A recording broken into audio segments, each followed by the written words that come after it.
La Belle et la Bête. Il était une fois un riche marchand qui avait 6 enfants, 3 garçons et 3 filles. Hélas, sa femme mourut.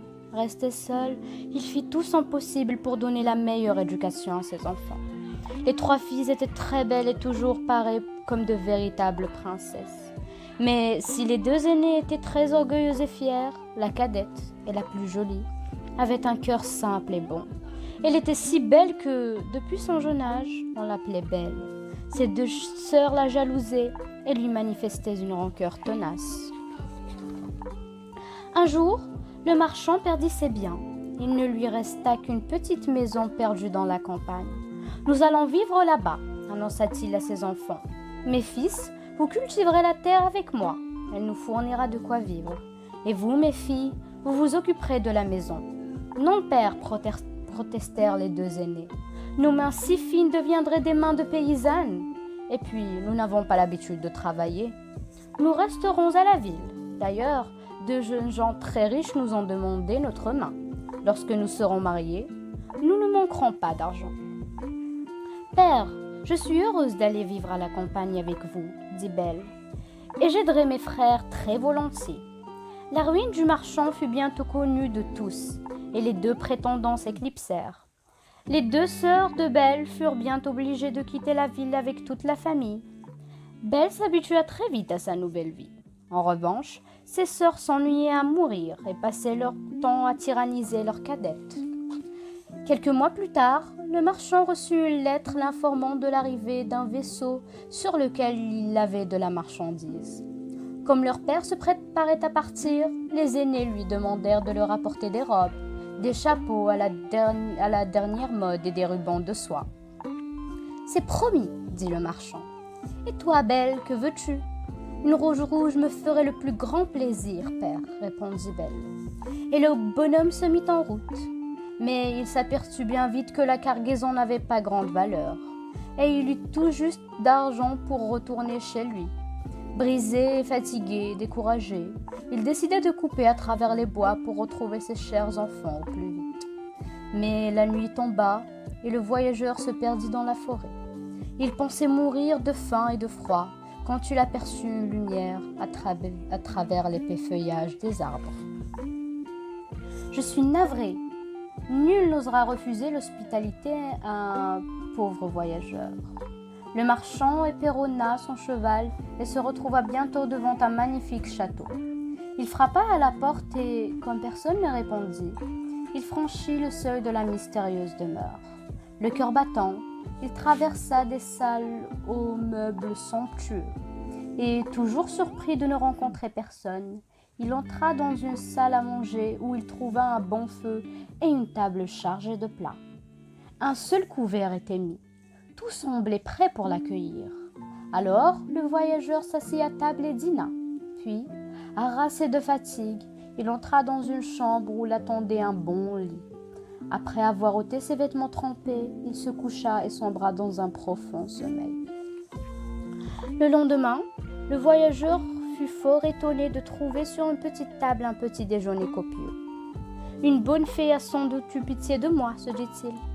Après avoir déjeuné, il sortit du château, passant devant un massif de fleurs roses rouges, un massif de magnifiques roses rouges. Il en cueillit une pour Belle. À l'instant même, grondant une voix féroce. Terrorisé, l'homme vit une bête terrible s'avancer vers lui. « Vous êtes un ingrat, gronda le monstre. Je vous ai accueilli dans mon château, et vous volez mes roses, mes fleurs préférées. Pareille audace mérite châtiment, la mort même. Pardonnez-moi, mon seigneur, implora le marchand. J'ai cueilli cette rose pour l'offrir à ma fille. Je ne suis pas un seigneur, coupa le monstre. Je m'appelle la bête, et je vous pardonne, mais à condition que votre fille vienne vivre chez moi. Je la veux ici demain soir. » Et la bête disparut, laissant le pauvre homme glacé de terreur. Lorsqu'il arriva dans sa petite maison, le marchand raconta sa mésaventure. Les 2 aînés se réjouirent du triste sort qui attendait Belle. « Vouloir une rose, qu'elle sotte, c'est bien fait pour elle !» ricanèrent. Et quand vient l'heure du départ, elles firent semblant de pleurer à chaudes larmes. Lorsque Belle et son père arrivèrent au château de la Bête, le soir tombait. Le marchand chercha à convaincre sa fille de le laisser mourir à sa place. Mais elle ne voulait rien savoir. Elle ne sacrifierait jamais la vie de son propre père. Dans la salle à manger, 2 couverts étaient mis pour eux, mais ils n'avaient pas le cœur à manger. « Va-t'en pendant qu'il est encore temps » supplia le père de Belle. « Non, père » répondit Belle d'une voix calme. « Je ne me déroberai pas à mon destin. » 9 heures sonnaient quand retentit le grondement terrifiant qui annonçait l'arrivée de la Bête. Belle étouffa un cri d'horreur. « Je vous suis reconnaissant d'être venu, » gronda la Bête. « Mon brave, demain matin, vous rentrerez chez vous. Votre riz restera près de moi. Adieu. »« À demain, la Bête, » dit la jeune fille d'une voix tremblante. Brisée de chagrin, Belle et son père se retirèrent dans leur chambre. Pendant son sommeil, Belle vit une fée qui lui dit « Ne crains rien et confiance en ton destin. » Au matin, le marchand embrassa une dernière fois sa chère fille et partit. Décidée de ne pas se laisser décourager, Belle visita le château. Un appartement avait été emménagé pour elle avec une immense bibliothèque et un clavecin. Elle y trouva aussi un miroir magique dans lequel elle pouvait voir sa maison et sa famille. Et le soir, lorsque 9 heures sonnèrent, la Bête apparut. « La Belle, lui dit le monstre, me permettez-vous d'admirer votre beauté ? » « Vous êtes le maître, répondit la jeune fille. « Non, reprit la Bête, vous êtes désormais la maîtresse ici, et je ne ferai jamais rien qui puisse vous être désagréable. Vous me trouvez bien laid, n'est-ce pas ?» Belle hésita un instant, puis décida de ne pas mentir. « Oui, vous êtes très laid. C'est la vérité, et je suis stupide. Pour vous avoir eu en mon pouvoir, je vous ai menacé de mort.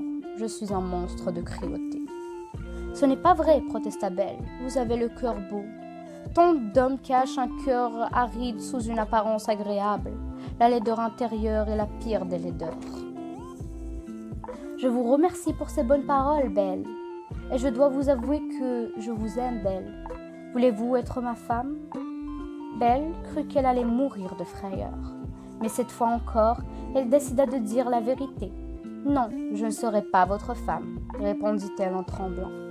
C'est ainsi que se passa la première journée de Belle dans cet étrange château. D'autres suivèrent, toutes semblables. Tous les soirs, quand 9 heures sonnaient, la Bête lui rendait visite et lui refaisait sa demande, et la jeune fille refusait. À quelques semaines de là, Belle vit dans son miroir magique que son père était malade. Alors, elle supplia la Bête de la laisser partir. « Vous pouvez le rejoindre, mais à une condition. Promettez-moi d'être de retour dans 8 jours, sinon je mourrai de chagrin. Vous me promettez de revenir ? » « Je vous en donne ma parole, dit Belle. »« Demain matin, vous vous réveillerez dans la maison de votre père, promit la Bête. Quand vous voudrez revenir, il suffira de mettre votre bague sur la table. » Belle était triste de faire de la peine à la Bête, mais au matin, elle retrouva son père avec joie. Ils s'embrassèrent en versant des larmes de bonheur. Les beaux habits que lui avait donnés la Bête rendirent ses sœurs folles de jalousie. En apprenant que Belle ne pouvait pas rester plus de 8 jours, elles firent tout pour la convaincre de prolonger son séjour, espérant ainsi lui attirer la fureur de la Bête. Belle se laissa convaincre, mais au cours de la 10e nuit, qu'elle passa chez son père, elle vit, en rêve, la Bête qui mourait de chagrin. Comprenant son erreur, elle n'eut plus que le souhait d'aller à son secours. Elle posa la bague sur la table et se rendormit. À son réveil, elle était dans le palais de la Bête. Là, elle le chercha de tous côtés et finit par le découvrir mourant dans le parc. Alors Belle se pencha sur elle et l'embrassa en lui demandant pardon. « Vous êtes revenu, allait à la Bête.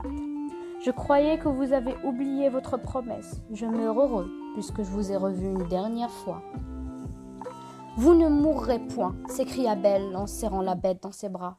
Je vous aime et je serai votre femme. » À peine avait-elle prononcé ces mots que le château fut tout brillant de lumière. La Bête avait disparu et Belle serrait un prince dans ses bras. « Où est la bête demanda-t-elle étonnée. Elle a disparu à jamais. La bête, c'était moi. Ton amour m'a délivré du mauvais sort que m'avait jeté une méchante sorcière.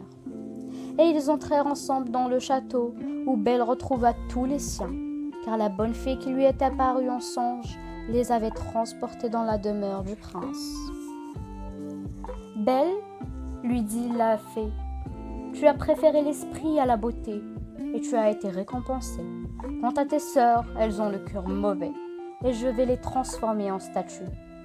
Mais elles conserveront la raison sous la pierre jusqu'à leur repentir. Alors la fée donna un coup de baguette magique, et tous ceux qui étaient dans cette salle se retrouvèrent dans le royaume du prince, où ses sujets l'accueillirent avec les honneurs dus à son rang. Le prince épousa Belle, et ils furent heureux à jamais. Fin.